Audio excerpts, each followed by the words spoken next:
Wow, wow, wow, wow, wow. Je suis en train de construire un putain de monstre. Je vous présente mon premier drone stabilisé. Bon là il est un peu chauve, il a pas sa coque etc. J'ai fait quelques modifs, mais vous allez voir un peu à quoi il ressemble dans cette vidéo. Il est accompagné d'hélices 13 pouces. Ça rigole, 0. Je vais te reposer là, toi, fais pas chier. On est actuellement avec la batterie qui est absolument énorme à 3,1 kg. C'est une putain de brique volante. Voilà, autant dire que tu te prends ça en pleine tronche, franchement, tu le sens passer. Mais c'est pas tout, ce projet est build évidemment sur Inav et pas Betaflight. On n'est plus dans le domaine du FPV, là c'est littéralement un ordinateur volant qu'on est en train de faire. L'objectif, c'est d'obtenir premièrement une stabilité DJI.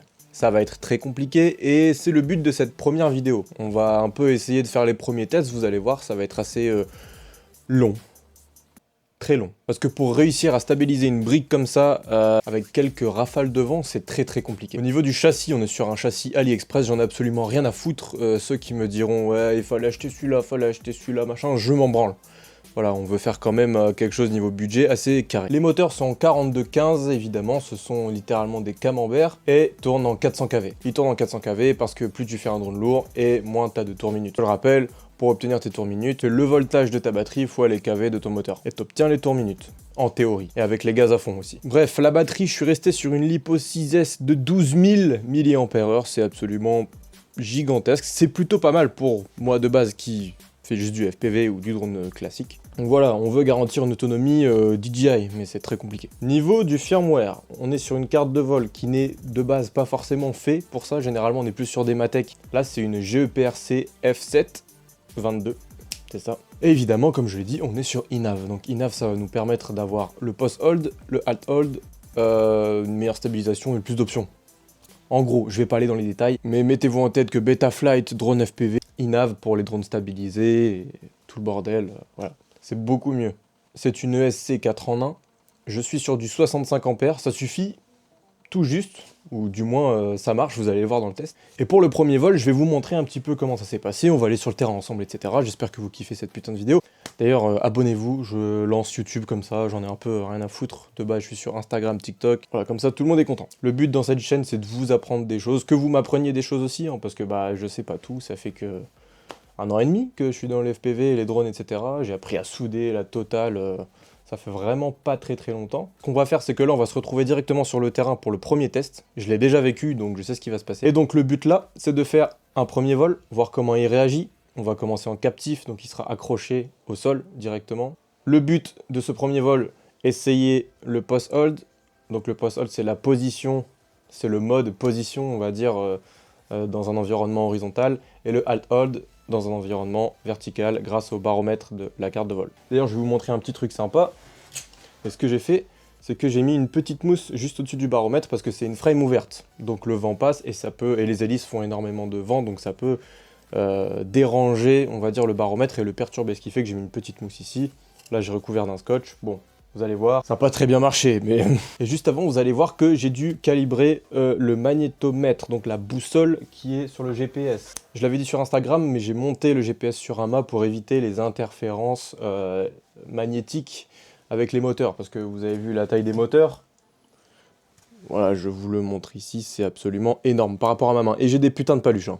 J'ai des mains énormes. Donc voilà, on va calibrer ça, je vais faire un peu le con, etc. Je vais devoir tourner sur moi-même pour calibrer. Au niveau des switches, j'ai mis mon premier switch en angle, mon deuxième switch en angle plus alt-hold, et mon troisième switch en angle plus post-hold plus alt-hold.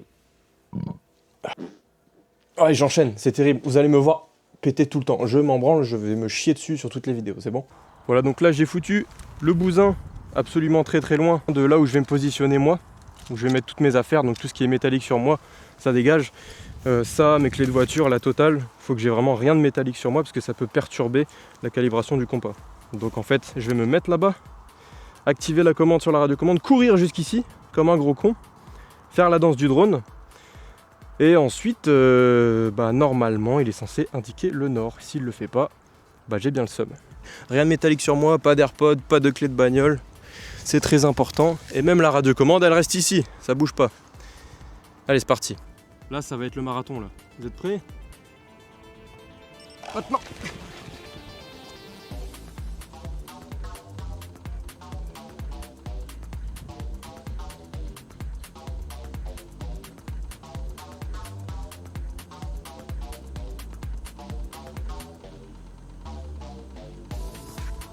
il n'y a plus qu'à vérifier si ça s'est bien mis, s'il est bien vers le nord. Ok, 21 degrés, on est pas mal, je suis proche du nord. Je vais aller vérifier. Ok, donc là on va faire la petite modification. Heureusement que j'ai pris l'ordi parce que j'étais pas dans la merde. On va brancher directement sur le drone l'ordinateur. Je viens de me chier dessus. J'espère que ça s'est entendu. Je me suis liquéfié dessus l'équipe. Ok, c'est branché. Je me connecte sur Inav. Je vais vous montrer vite fait. On verra peut-être vraiment pas très bien, mais voilà à quoi ressemble l'interface d'Inav. Voilà, donc là vous voyez qu'il est calibré au niveau de l'accéléromètre, mais nous ce qu'on veut c'est calibrer le compas, donc ça n'a rien à voir. Donc je vais aller dans le CLI, qui est là, et je vais rentrer ma petite commande directement là-dedans, et ça devrait inverser le GPS.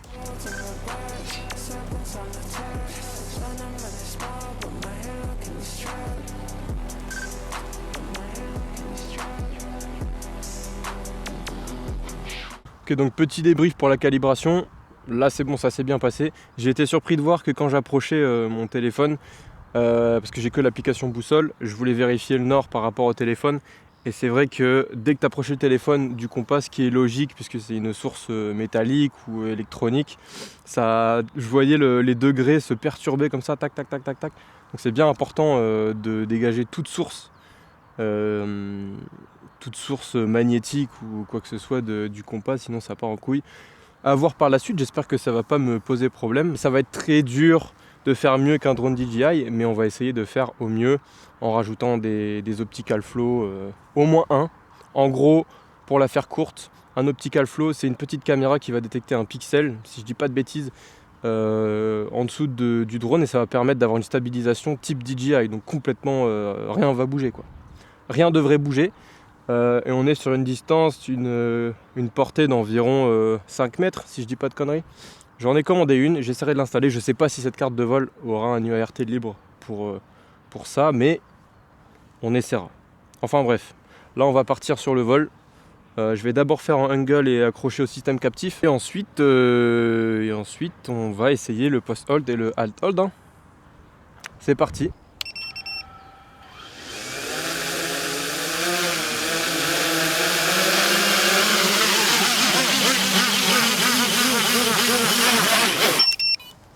Ça va. Bon, il y a un problème, hein, clairement. Bon les gars, de retour sur Inav.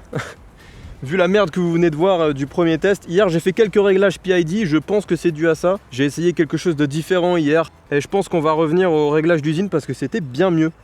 On va éviter de perturber tout ça, je pense que c'est ça. Donc je vais changer quelques commandes dans le CLI. Et on réessaye quoi. Donc je vous le balance. Je vous montre un peu comment il se comporte. Il n'est pas complètement stable, bon c'est évident. Il va falloir le peaufiner avec le temps. Et voilà.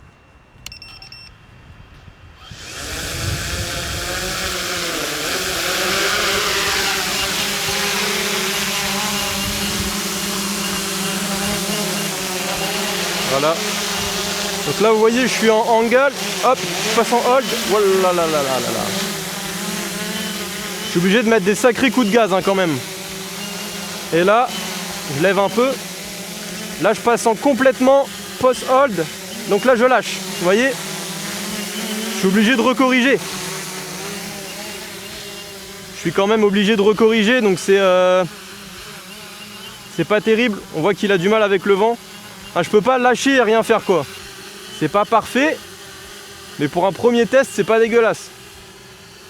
Franchement, on est pas mal. Wow, wow, wow, wow, wow. Ah ouais, le yo, faut vraiment que je le baisse. C'est violent. Je vais me remettre en angle. Et on va se poser tranquillement. Voilà. Bon, vous avez vu, c'est pas terrible, mais pour un premier vol de test, au milieu de nulle part avec des rafales à 33, c'est pas dégueu. Je vais continuer à peaufiner. Et dans la prochaine vidéo, normalement, on fera un truc bien plus carré. Et on fera sans vent, ça serait bien. Parce que le vent casse un peu les roubignoles. Donc on va essayer de faire ça propre. Avec un temps où les éoliennes, je vous montre là vite fait les éoliennes, hein, mais je vous mens pas. Je suis dans un parc éolien, voilà. Et on se retrouve pour la deuxième vidéo qui sera très certainement sur le test. Le deuxième test dans de bonnes conditions de Monsieur, grosse boule. Allez, salut! Voilà, ce premier test a été plutôt concluant, malgré le fait qu'on n'était pas dans de très bonnes conditions. Il y avait des rafales à 33, j'avais regardé, on était bien à 33 km/h, ça tape quand même pas mal pour un premier vol, c'est un peu chiant. Faut que je pense à faire mes tests à un autre endroit, parce que là je suis au milieu de nulle part, littéralement. Donc pour la seconde vidéo, là on va faire plutôt un épisode 1, je vous présente le truc à l'arrache, etc. Vous avez vu comment ça se passait. Pour l'épisode 2, on va remettre une couche de stabilisation, il y a l'imperméabilisation. C'est dur à dire, du drone qui est prévu, c'est-à-dire que je suis en train de modéliser en 3D une coque que je vais imprimer là ou bien je sais pas où avec une je sais pas quelle matière, on verra bien, on n'y est pas encore. Je suis aussi débutant dans la modélisation 3D, dans l'impression 3D, etc. Il y a plein de choses à faire avec ce projet. J'espère que vous avez kiffé la vidéo. Je tente YouTube, on verra bien. Je n'ai pas de... Je sais que c'est quelque chose que je veux faire depuis un bon bout de temps. Il y a beaucoup de flemme aussi parce que c'est des longs formats, c'est beaucoup d'édits, beaucoup de montage, etc. Donc ça casse les couilles à beaucoup de gens, les gens ils veulent pas trop se lancer. Je le fais, on verra bien. Donc voilà, on se dit à plus tard pour l'épisode 2 et je vais aussi faire autre chose, on va pas uniquement faire des vidéos sur ce putain de char volant. Voilà, bonne soirée.